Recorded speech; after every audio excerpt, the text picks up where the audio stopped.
10 IIK. Di sini saya akan mengerjakan tugas tata boga yang dibimbing oleh Ibu Ira Nurdiana SPD. Untuk tugas yang pertama yaitu bagaimana sih cara kita memilih alat, dan yang kedua bagaimana cara kita menggunakan alat tersebut, dan yang ketiga bagaimana kita mencuci atau merawat alat tersebut, dan yang terakhir yaitu keempat, bagaimana kita menyimpan alat tersebut dengan baik. Oke, langsung saja dengan yang pertama, bagaimana sih cara memilih alat. Untuk waktu ini saya akan menggunakan alat yaitu blender. Bagaimana sih cara memilih alat yaitu blender ini? Untuk yang pertama, beli dengan kualitas terbaik. Apa sih maksud dari kualitas terbaik?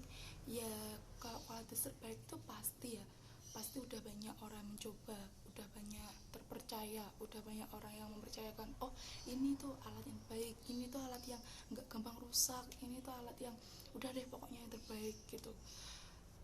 Sebenarnya kalau membahas rusak itu tergantung pengguna ya. Kalau penggunanya ceroboh, nggak bisa menyimpan dengan baik, nggak bisa merawat dengan baik, itu percuma, sama saja. Ini akan lebih mudah rusak kalau pengguna tidak lebih berhati-hati. Dan yang kedua, pilih dengan testi yang udah banyak mencoba. Maksudnya gimana? Lebih tepatnya udah banyak testi ya.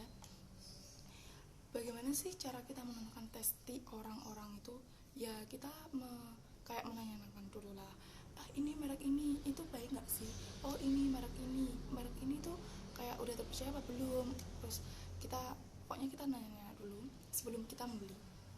Kalau ini saya akan memilih, kalau ini blendernya saya membeli Panasonic karena masih dipercaya nenek moyang saya, atau kurang lebih nenek saya itu lebih suka Panasonic karena kayak dipercaya itu kayak ya nggak ribet, terus habis itu kayak ya mudah aja, terus awet itu, tapi semua tergantung pada pengguna ya, kembali kepada pengguna.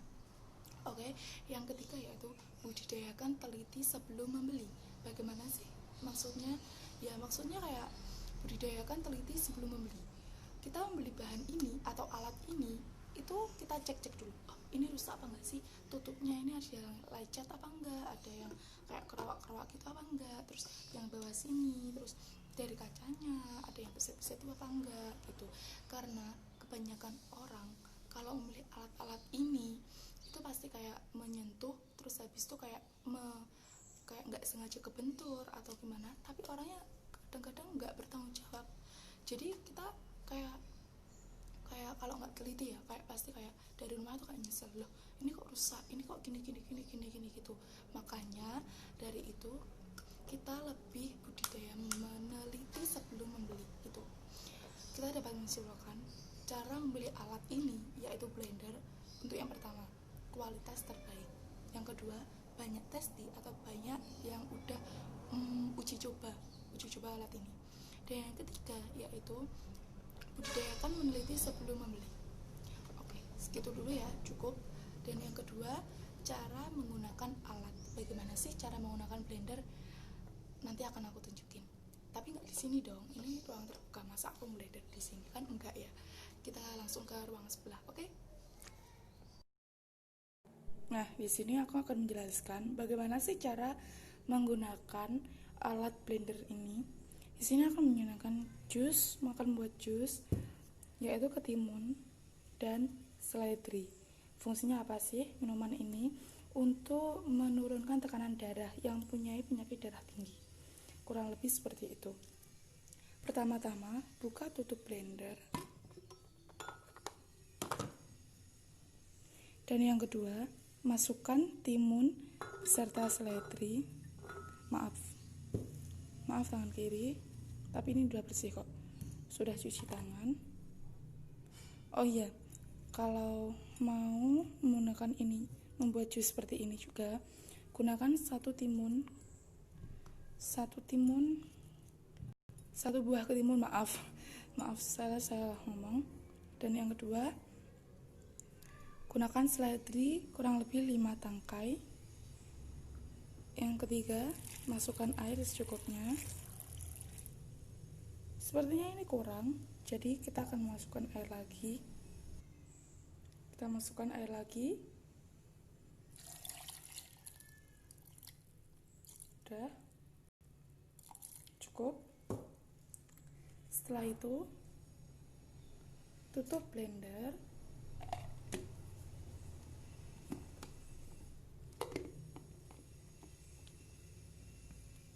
Nah, setelah sudah, sambungkan kabel dengan stop kontak. Setelah itu tekan yang atas.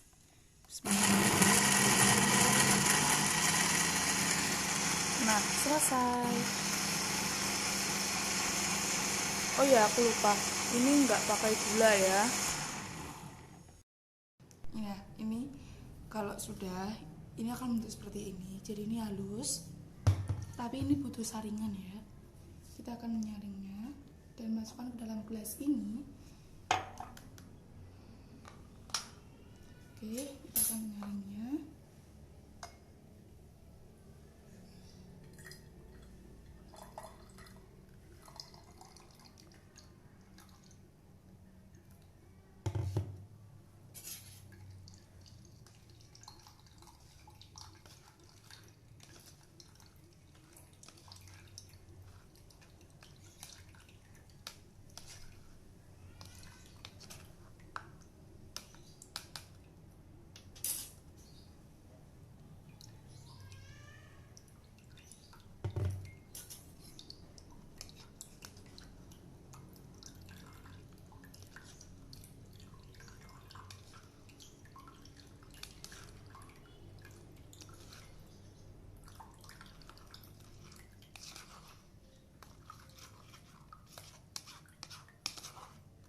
Nah, nanti kurang lebih akan seperti ini ya. Lebih halus dan lebih berwarna. Ini aku akan saring sampai 1 gelas penuh, tapi off kamera, oke? Nah, ini udah 1 gelas full. Ini udah siap dihidangkan ya. Tapi ini bukan aku yang minum. Nah, untuk yang tahap ketiga, kita akan mencuci atau membersihkan atau kurang lebihnya cara merawat alat. Kita akan mencuci blendernya. Bagaimana sih cara merawat alat dengan benar? Yuk, kita langsung. Nah, kita memasuki tahap yang ketiga, cara merawat atau kurang lebihnya cara mencuci ya. Ini masih kotor. Pertama-tama kita buka tutupnya. Kita masukkan air untuk pembilasan nanti sedikit aja. Kurang lebih segini kita masukkan. Ini fungsinya untuk apa sih? Ini fungsinya untuk membersihkan kotoran-kotoran sisa-sisa jus, sari-sari jus yang tadi. Setelah itu kita kocok, tapi dengan menutup menutup blendernya. Kita mengocok, gunakan ini. Nah, setelah itu kita buang air kotor di dalamnya, kita buang.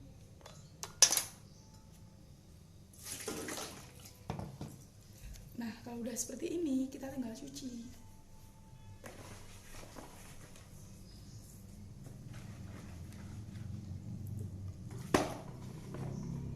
Kalau mencuci blender itu hendaknya hati-hati ya.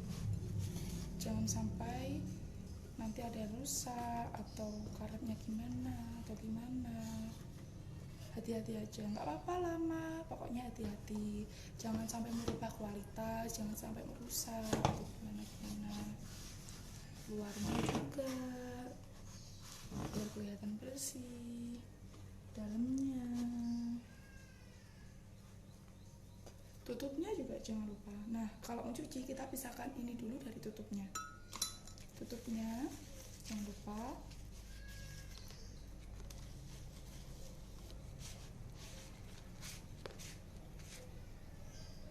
Kalau udah, tinggal ininya deh.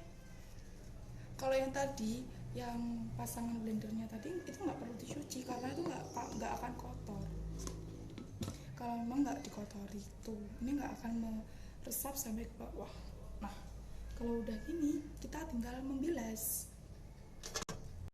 Nah, ini udah dibilas ya, ini udah bersih. Sekarang kita akan mengeringkannya sebelum menyimpannya di tempat yang aman. Maaf ya kotor. Ini untuk tutupnya. Dan untuk blendernya taruh yang lebih aman biar tidak tersenggol atau atau pecah suatu saat nanti gitu. Nah, kalau udah gini kita tinggal tunggu keringnya, setelah itu kita simpan deh. Udah. Nah, ini udah kering nih, udah kering. Kita simpan deh ke tempat yang aman. Yuk kita simpan. Kita taruh ini di sebelah blender. Nggak perlu dipasang ya, karena nanti ketakutnya kalau dipasang nanti suka lepas. Kalau udah gini, kita tinggal kunci deh. Yuk kita kunci. Oh, ya. Udah selesai. Yeay. Nah, segitu dulu ya informasi dari aku. Dari yang pertama, cara memilih alat, yang kedua cara menggunakan alat, yang ketiga cara mencucinya, dan yang keempat, yang terakhir yaitu cara menyimpan dari jangkauan anak-anak, atau kurang lebihnya cara menyimpan alat. Semoga bermanfaat, kurang lebihnya saya mohon maaf. Wabillahi taufiq wal hidayah. Wassalamualaikum warahmatullahi wabarakatuh. Goodbye.